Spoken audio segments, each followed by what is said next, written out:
यह लोकतंत्र है, संविधान की कुंजी से बंधा हुआ और देश की जनता का गढ़ा हुआ। वजीर है इसकी लड़ियों का मुख्य केंद्र बिंदु। तभी तो देश की कार्यप्रणाली में अच्छा हुआ तो हम कहते हैं वजीर ने किया, और बुरा हुआ तो भी उत्तरदायी वजीर ही रहा। नमस्कार दोस्तों, मैं नितेश ठाकुर मेरे इस चैनल पर आप सभी का स्वागत करता हूं और आज से आप लोगों के लिए वीडियो की एक नई श्रृंखला लेकर उपस्थित हो रहा हूं। वीडियो की यह श्रृंखला देश में अब तक सत्तारूढ़ हुए प्रधानमंत्रियों पर होगी। इन वीडियो के माध्यम से हम क्रमबद्ध तरीके से देश में अब तक सत्तारूढ़ हुए सभी प्रधानमंत्रियों के बारे में महत्वपूर्ण तथ्यों पर बात करेंगे और यह जानेंगे कि देश को किस प्रधानमंत्री के शासनकाल में कौन कौन सी महत्वपूर्ण उपलब्धियां हासिल हुई।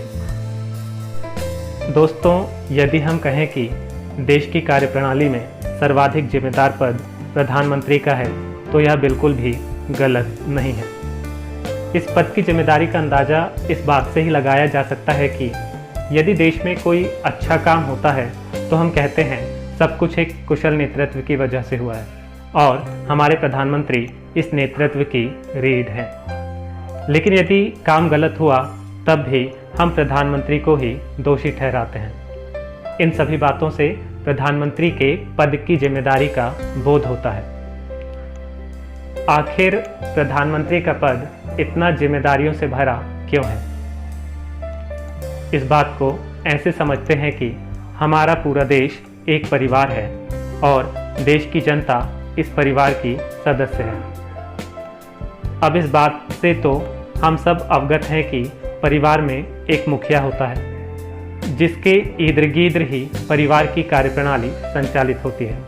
परिवार के सभी सदस्य मुखिया के द्वारा बनाई गई योजनाओं पर ही कार्य करते हैं। जरा सोचिए, क्या हो यदि परिवार कुछ गलत निर्णयों में फंस जाए और परिवार को नुकसान झेलना पड़े। जी हाँ, बिल्कुल सही। परिवार में दोषारोपण आरंभ हो जाते हैं और परिवार के सदस्यों का विश्वास मुखिया पर से उठने लगता है। इन गलत निर्णयों के लिए सर्वाधिक जिम्मेदार निसंदेह मुखिया ही होता है। क्यों? क्योंकि परिवार के सदस्यों ने मुखिया को ही परिवार की जिम्मेदारी सौंपी थी, तो अधिक दोषी मुखिया ही हुआ। देश के परिदृश्य में मुखिया की भूमिका में प्रधानमंत्री ही होते हैं। ऐसा क्यों? तो ऐसा इसलिए है क्योंकि देश की जनता अपने मुखिया के तौर पर प्रधानमंत्री को ही चुनती है। हालांकि यह चुनाव अप्रत्यक्ष होता है, किंतु फिर भी देश की जनता ने लोकसभा के चुनावों में जो मतदान किया था वह अंतिम रूप से प्रधानमंत्री के चुनाव के लिए ही किया गया था। दरअसल जब देश में लोकसभा के चुनाव होते हैं तो विभिन्न राजनीतिक दल के प्रत्याशी अपने अपने राजनीतिक दल के एक प्रमुख नेता के दम पर ही चुनाव लड़ते हैं। आगे चलकर जो भी राजनीतिक दल लोकसभा में बहुमत प्राप्त करता है उस दल का नेता ही प्रधानमंत्री चुना जाता है। दोस्तों, इस प्रक्रिया में यदि बीच से विभिन्न राजनीतिक दल के प्रत्याशियों को हटा दिया जाए तो हम अप्रत्यक्ष रूप से राजनीतिक दलों के नेता का चुनाव करने के लिए ही वोट करते हैं और यही नेता संबंधित राजनीतिक दल के बहुमत प्राप्त करने पर प्रधानमंत्री बनता है। तो फिर आप ही बताइए, देश की जनता देश में होने वाली विभिन्न सही और गलत गतिविधियों के लिए किसे जिम्मेदार ठहराए? जी हाँ, बिल्कुल सही, उसी व्यक्ति को जिसे जनता ने यानी परिवार के सदस्यों ने देश का यानी अपने परिवार का प्रमुख चुना था, प्रधानमंत्री को। देश का प्रधानमंत्री देश की शासन व्यवस्था के अहम स्तंभों में से एक है। क्यों? क्योंकि प्रधानमंत्री देश की कैबिनेट का प्रमुख होता है और कहीं ना कहीं देश के सभी महत्वपूर्ण निर्णय कैबिनेट के द्वारा ही लिए जाते हैं। तो इस तरह से देश के सभी निर्णय अमूमन प्रधानमंत्री के द्वारा ही लिए जाते हैं। दोस्तों, देश में अब तक हुए प्रधानमंत्रियों पर बात करने से पहले हम देश की शासन व्यवस्था की बात करेंगे और जानेंगे कि देश की शासन और प्रशासन व्यवस्था को संचालित करने वाले नियम कानूनों का बृहद दस्तावेज यानी हमारा संविधान किस तरह से तैयार हुआ। यहाँ हम संविधान के निर्माण की केवल पृष्ठभूमि पर ही चर्चा करेंगे। जैसा कि आमतौर पर हम पढ़ते हैं कि भारत के संविधान का निर्माण 2 वर्ष 11 महीने और 18 दिन में हुआ। यह एक सही वाक्य नहीं है। इसके स्थान पर हमें कहना चाहिए कि संविधान निर्माण सभा को संविधान के प्रावधानों को बनाने में 2 वर्ष 11 महीने और 18 दिन का समय लगा।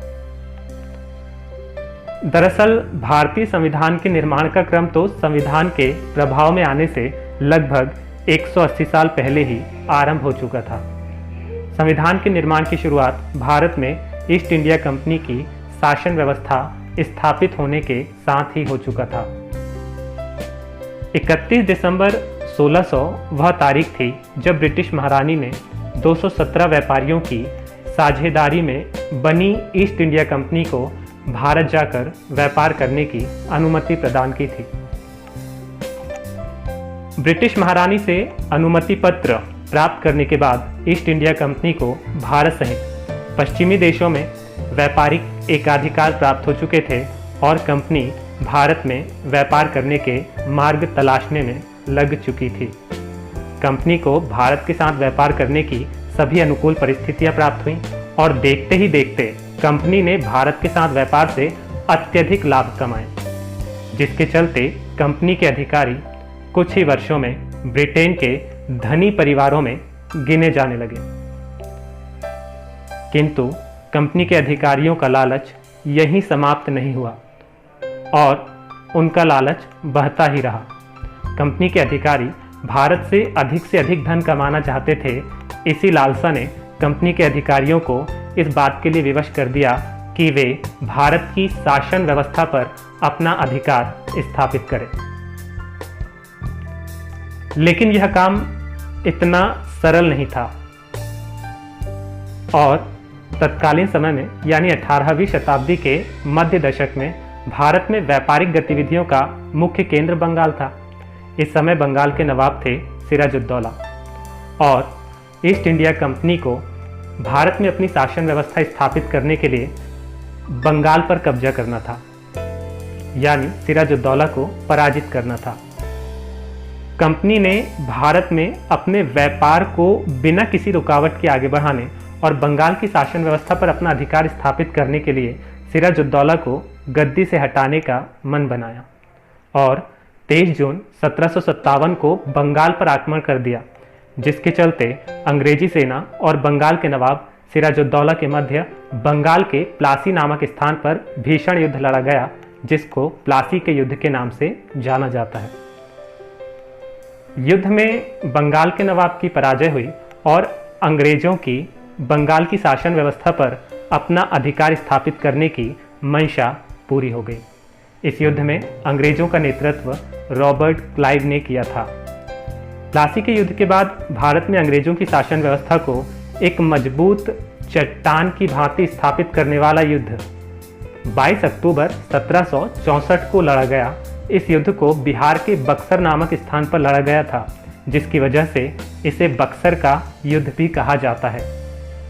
यह युद्ध सर हेक्टर मुनरो के नेतृत्व में अंग्रेजों ने तत्कालीन भारत की 3 बड़ी शक्ति मुगल बादशाह शाह आलम द्वितीय, बंगाल के नवाब मीर कासिम और अवध के नवाब शुजा-उद-दौला को पराजित कर दिया था। इन तीनों शक्तियों की पराजय के बाद भारत में ऐसी कोई भी सत्ता नहीं थी जिसमें अंग्रेजों को रोकने का सामर्थ्य हो। बक्सर के युद्ध के बाद 12 अगस्त 1765 को रॉबर्ट क्लाइव तथा मुगल सम्राट शाह आलम द्वितीय के बीच इलाहाबाद की संधि हुई। यह संधि संपूर्ण भारत के इतिहास में एक युगांतकारी घटना थी। क्यों? क्योंकि कालांतर में इसने उन प्रशासकीय परिवर्तनों की पृष्ठभूमि तैयार कर दी थी जिस पर भारत में ब्रिटिश प्रशासन व्यवस्था की आधारशिला रखी गई। अब इस संधि के बाद भारत में मुगल सत्ता का लगभग अंत हो गया। मुगल बादशाह नाममात्र के बादशाह रह गए और भारत के सभी मुख्य क्षेत्रों की दीवानी वसूली के अधिकार अंग्रेजों को मिल गए और देश की शासन व्यवस्था अंग्रेजों के हाथों में चली गई। वर्ष 1765 के बाद से ईस्ट इंडिया कंपनी ने भारत के साथ निरंकुश व्यापार की शुरुआत की, जहां कंपनी को रोकने वाला कोई भी नहीं था। अब कंपनी जैसा चाहती अपने अनुसार कानून बनाती थी और भारत के साथ व्यापार करती थी। भारत से अधिक धन कमाकर कंपनी ब्रिटेन में भेजने के तरह तरह के मार्ग तलाशती रहती थी। क्योंकि अब भारत में ईस्ट इंडिया कंपनी को रोकने वाला कोई भी नहीं था, इसलिए कंपनी साम दाम दंड भेद अपनाकर भारत से बेपनाह संपत्ति एकत्रित करती रही और ब्रिटेन भेजती रही। इस तरह सोने चांदी मणिमाणिक्य और कपड़ों से लदे जहाज जब ब्रिटेन पहुंचते तो ब्रिटिश सरकार की नज़र उन पर पड़ती। लगातार सोने चांदी मणिमाणिक्य और कपड़ों से भरे जहाज़ों को ब्रिटेन पहुंचते देख ब्रिटिश सरकार की आंखें चौंधिया गईं और ब्रिटिश सरकार ने भी ईस्ट इंडिया कंपनी को यह कह दिया कि वह भारत के व्यापार पर ब्रिटिश सरकार को हिस्सेदारी प्रदान करे।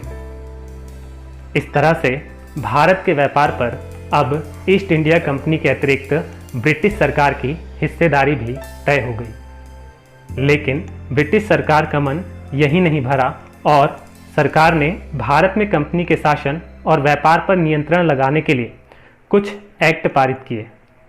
यही एक्ट भारत की शासन व्यवस्था का आधार बने और शासन व्यवस्था के इसी आधार को भारतीय संविधान निर्माताओं ने संविधान के निर्माण में मुख्य परिपाटी के रूप में उपयोग किया। मैं यहीं पर समाप्त कर रहा हूँ। बहुत ही जल्द आपके सामने इस वीडियो का अगला पार्ट उपलब्ध होगा, जिसमें हम देखेंगे कि किस तरह से ब्रिटिश सरकार ने भारत में ईस्ट इंडिया कंपनी के व्यापार पर नियंत्रण रखने के लिए और भारत में अपनी शासन व्यवस्था स्थापित करने के लिए समय समय पर कौन कौन से एक्ट पारित किए।